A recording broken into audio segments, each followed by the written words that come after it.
Hi, Scott here. Well, we found our villa. Worth it for around 15 million Indonesian rupiah a month. You tell me. But there's one more thing we have to do before we get started. Let's christen this pool. Today I'm showing you what life actually looks like when you rent in Bali on a tourist visa. Pool, yes. Good value, absolutely. Random power outages, possibly. Welcome to our new home in Sanur.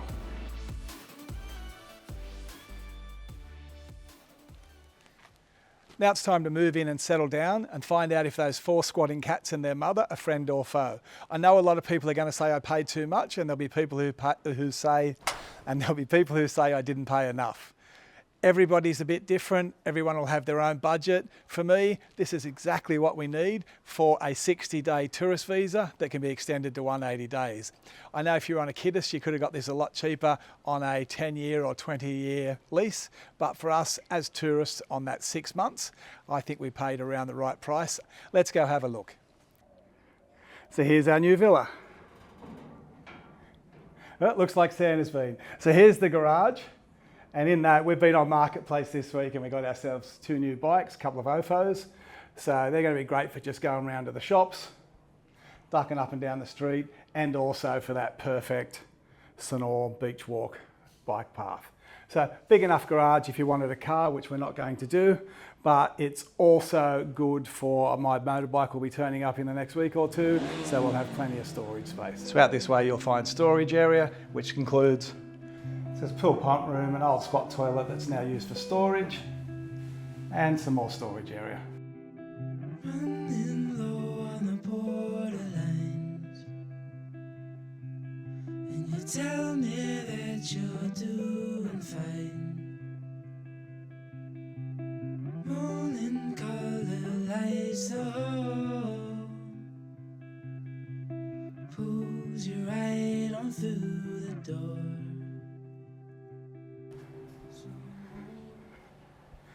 So from the pool area, you walk straight out and you're into the dining room. Nice setting for 6, which leads down to the kitchen, and on the other side of the dining room, that's into the main bedroom. So in the kitchen, you've got the fridge, freezer, 2 water bottles a week, washing drying area. We've got a toaster, unlike Deb and Al. Question. Do you flame grill your toast? Gas cooker with the gas bottle or the green coconut down below, the microwave, a toaster and an air fryer. So perfectly set up for cooking. It also has great lighting and a ceiling fan. So from the dining room, you're straight into the main bedroom. And it's nice, bright, fully furnished. Comes with high ceilings. That's the look back out to the dining room. And also up the top right there, you've got the air conditioner. That door on the right-hand side, that leads out to the lounge room. So very good room for us. Nice and airy, spacious, and also got the smart TV there as well. So it has an adjoining ensuite. So that's the bathroom there, stock standard toilet. It has a bath with shower and also the rain shower there, so you've got the choice of both options. Back out of there and off the bedroom, we also have a small office, clothes cupboard, office, and the biggest find we found in the house, there's an outside area, a little temple area, but if you can see in that corner, it comes with 4 little kittens and a mother cat that's somewhere around. From the bedroom, side door into the lounge room, or you can come straight from the pool area into the lounge room, just up these steps. It can be enclosed off separately, and you've got the lounge room. So spare fridge, lounge, quite a sizable lounge room looking out to the pool area. And off the lounge room, you then come into the spare bedroom, or the second bedroom that we're using for a bit of storage at the moment. few bags stored in here, more cupboards. And then you have another bathroom, toilet, and the shower over the bath, which is going to be great for guests and when we have people staying over. This bedroom also looks off to that outside little meditation area. Okay, so the meditation area.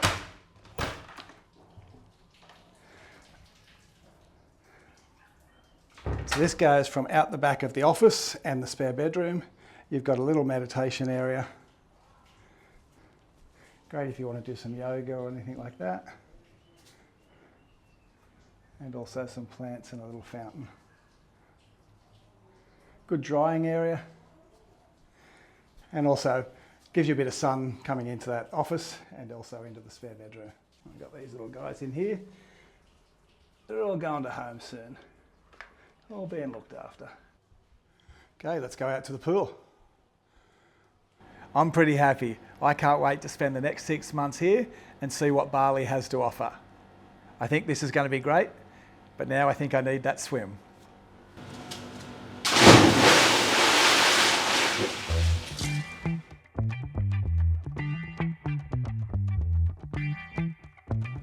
So what's the secret ingredients to finding a good villa in Sanur? I think there's 5 things. Talk to locals. Start a network with people, both local and expat. Walk the streets looking for signs. Look for those communities like Facebook chat groups. And arrive and then look.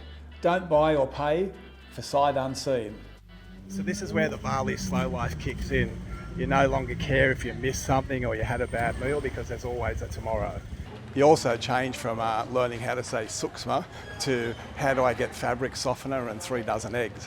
So let's head into the market and grab a few things for this morning.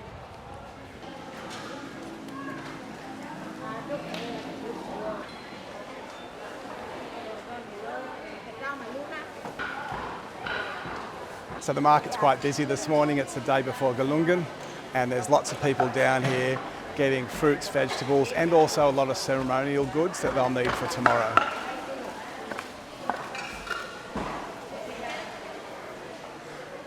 I find it amazing every time I come to the markets. I love being here. It's just that life of the village, the people. Yeah, it's one of the reasons why you come to Bali, in my opinion. Everyone's different, but I just love coming here to see the people and see the life, the way the Balinese do it. It's brilliant. So over on the left-hand side today, there's a lot of sales for a lot of the ceremonial gear, a lot of the offerings, all that type of stuff. A lot of the pieces for the penjor, and a lot of just even the little offering baskets. Everything has to be made, everything's done by hand. Pagi.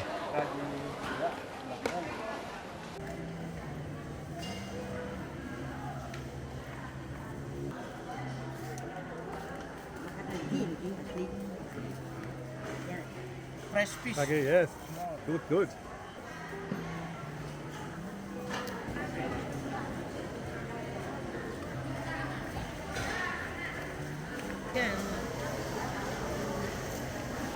I think when you're on a long-term holiday like me, or even more so when you're an expat, coming to the local market just becomes general life.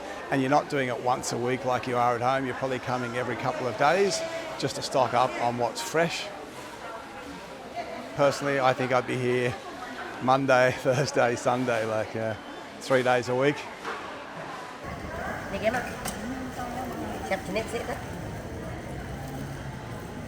Thank you. Suksma. So I'm going to pick up some eggs. Wow. After a morning at the market and also the supermarket, just having a look at what was available local, can't believe the bounty I've got. And the prices are pretty good. A tap on the gate to notify me the Roti Made bakery delivery has arrived. I put up a bit of a display when I was at the supermarket as a comparison of what you could get in Australia and what you can get here. But realistically, there's different cost of living, so you can't take it too much, but I'm just trying to give a comparison of what it's like at home and what it's like here. So let's start with the bakery. What did I get?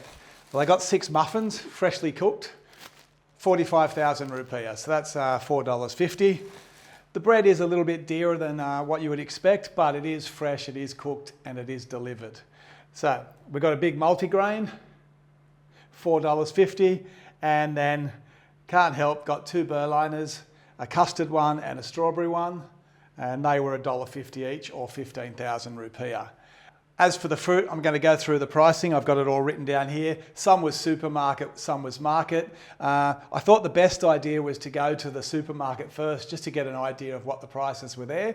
I did pick up a few things, and then go to the market when you've got an idea of what things cost, so you don't walk in and pay over the odds, because that will happen. You still are a tourist no matter how long you've been here. So I've got some bananas here. They were 16,000 rupiah, which is just like $1.60.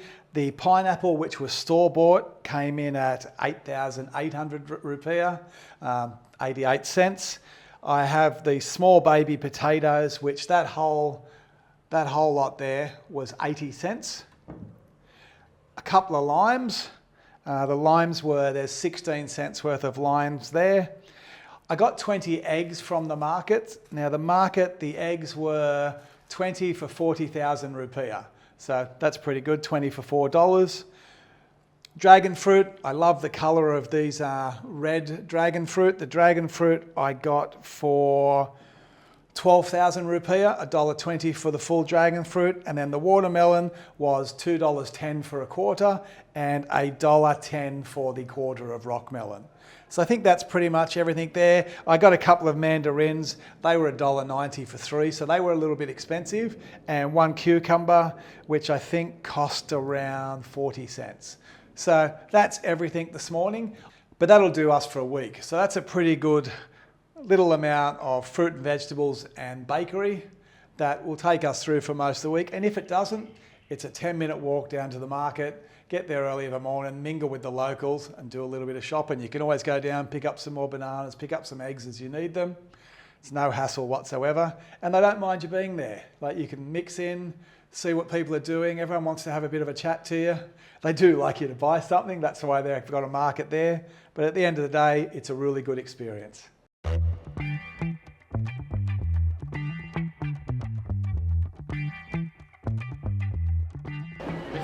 Well, I did my shopping this morning at Pepitos, but I thought I'd come down to Market City, the new shopping centre in Sanur in the Icon Bali, and see what the price comparison was there to Australian prices and to the Balinese prices in the other good supermarkets like Artisana, Pepitos, etc. So straight off, the prices aren't too bad. What have we got here? 19,000 for 10, 12 limes, $1.90, not too bad. A lot of produce here. Okay, here's a quick 60 seconds of pricing for those luxury goods.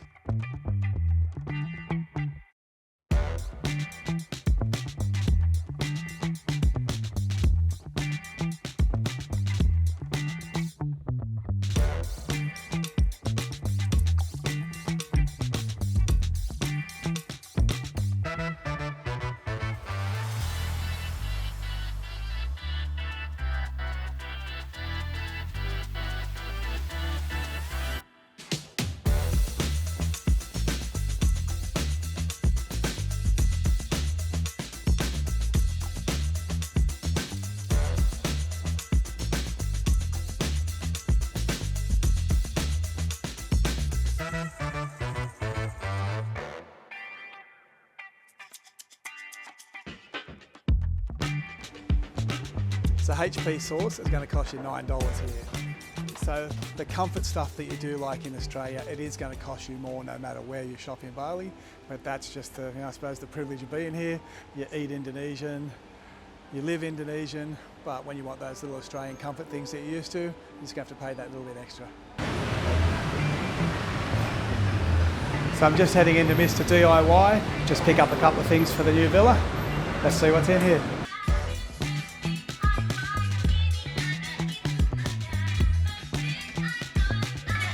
So here at Mr. DIY, you pretty much get everything for household.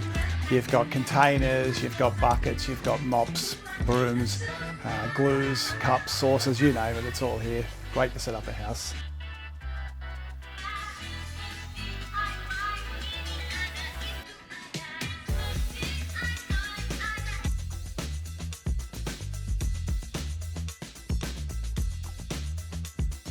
So lots of accessories here at Mr. DIY if you need to do some work around the garden or fix those little things in the house. I've always wanted to be able to look out the window and see the banana trees growing, walk down to the local market and get your chicken eggs and hear that distant sound of pickleball. More on that next week.